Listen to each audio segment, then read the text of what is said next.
नमस्कार दोस्तों। कल्पना कीजिए अगर आपके सभी पड़ोसी धीरे धीरे आपके दुश्मन बनते जाएं, अगर आपके चारों ओर किसी की छाया मंडराने लगे और आप अकेले खड़े रह जाएं, तब आप क्या करेंगे? यही हो रहा है भारत के साथ और यह कहानी है चीन के उस जाल की जिसमें हमारे पड़ोसी एक एक करके फंसते जा रहे हैं। क्या भारत कुछ कर रहा है? चलिए जानते हैं इस गंभीर खेल की पूरी कहानी। यह केवल इंफ्रास्ट्रक्चर की कहानी नहीं है, यह एक खतरनाक कूटनीतिक चाल है जिसे दुनिया डिबेट ट्रैप डिप्लोमेसी कहती है।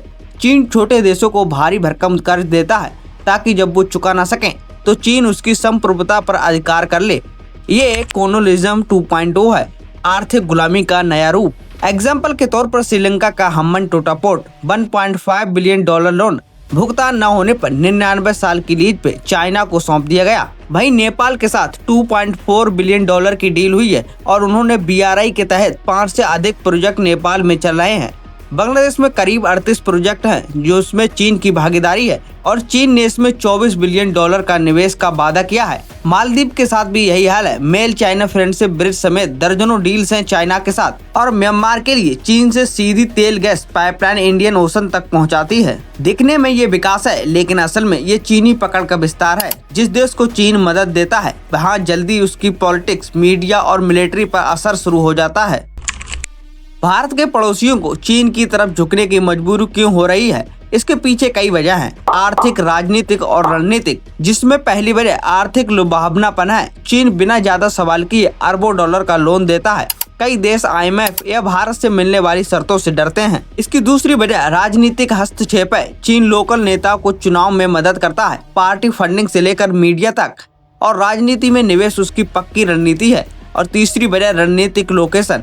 हिंद महासागर में पकड़ बनाने के लिए वो इन देशों को मिलिट्री और पोर्ट एक्सेस भी देता है। एग्जाम्पल के तौर पर मालदीव और श्रीलंका के पोर्ट चीन के इंडियन ओशन कंट्रोल का प्लान का हिस्सा हैं। चीन नहीं चाहता कि भारत अकेले इस पूरे क्षेत्र पर राज करे। जहां भारत सदियों से सांस्कृतिक भाईचारे की बात करता रहा, वहां चीन पैसे के बल पर वफादारी खरीद रहा है।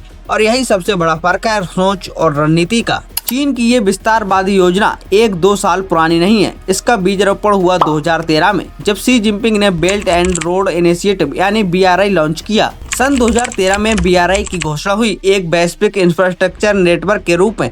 2015-18 में इसमें श्रीलंका, पाकिस्तान, म्यांमार जैसे देशों में अरबों डॉलर का प्रोजेक्ट हुए। 2017 में डोकलाम स्टैंड ऑफ के बाद नेपाल की चीन से निकटता हुई।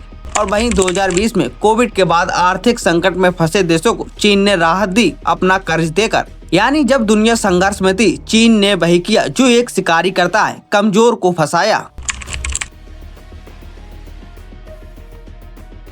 पूरा south Asia, south east Asia और इंडियन ओशन रीजन आज इस संघर्ष का मैदान बना हुआ है। लेकिन भारत के लिए सबसे बड़ी चिंता उसके इमीडिएट पड़ोसी हैं, जिसमें श्रीलंका का Hambantota port, Colombo fort city project, Nepal का काठमांडू चीन रेल प्रोजेक्ट, बांग्लादेश का पायरा पोर्ट और ब्रिज कनेक्टिविटी, मालदीव माले ब्रिज और कर्जों में डूबा देश, म्यांमार क्याओ केपीयू पोर्ट और चीन पाइपलाइन डील, पाकिस्तान CPEC और ग्वादर पोर्ट। इन सभी देशों के साथ चीन का कुछ न कुछ प्रोजेक्ट जरूर चल रहा है, या फिर वो उन्हें बनाने का वादा करता है या फिर उन्हें लोन दे देता है। चीन एक इनविजिबल एम्पायर बना रहा है कर्ज और कूटनीति से, और ये भारत के चारों ओर फैला हुआ है। अब सवाल है इस पूरी चाल के पीछे आखिर कौन है? तो इसका जवाब है चीन की सरकार और उसके प्रमुख शी जिनपिंग। लेकिन इस पूरे गेम में वो अकेले खड़े नहीं हैं। इसमें उनका साथ China government, Exim bank of China, चीन की people liberation army, CITIC, CCC जैसी कंपनियां इसमें उनका साथ देती हैं। यह सब चीनी राष्ट्रपति की बात नहीं है, ये एक पूरी मशीनरी है जो वैश्विक रणनीति के तहत काम करती है। चाइना 2 तरीके इस्तेमाल करता है, स्टिक एंड कैरेट। पहले पैसा देता है, फिर दबाव बनाता है, और अगर बात न बने तो राजनीतिक दखल और सैन्य धमकी भी देता है। इस पूरे गेम में चाइना अपनी सॉफ्ट पावर, हार्ड पावर और डिप्लोमेसी का पूरा प्रयोग करता है। चीन की ऐसी कूटनीतिक चाल को देखकर भारत को अब और तेज, रणनीतिक और आक्रामक होना होगा। समय बहुत कम है और दबाव बढ़ता जा रहा है। भारत के लिए सबसे बड़ी चुनौती अब केवल सीमाओं की रक्षा नहीं है, बल्कि पड़ोसियों की स्वतंत्रता बनाए रखना है। अगर हमारे चारों ओर चीन का झंडा लहराने लगे तो भारत का भविष्य अकेला हो जाएगा। और आज जरूरत है एक नई नीति की, जहां पैसा, साझेदारी और रणनीति सब कुछ भारत की ताकत बने। और अगर हम ऐसा नहीं कर पाए तो इतिहास हमें सवाल जरूर करेगा। अगर आपको लगता है कि भारत को अब और रणनीतिक तरीके से पड़ोसियों के साथ काम करना चाहिए, तो नीचे कमेंट में लिखिए #नेबरहुड सॉवरेनिटी। वीडियो को लाइक करें, शेयर करें और चैनल को सब्सक्राइब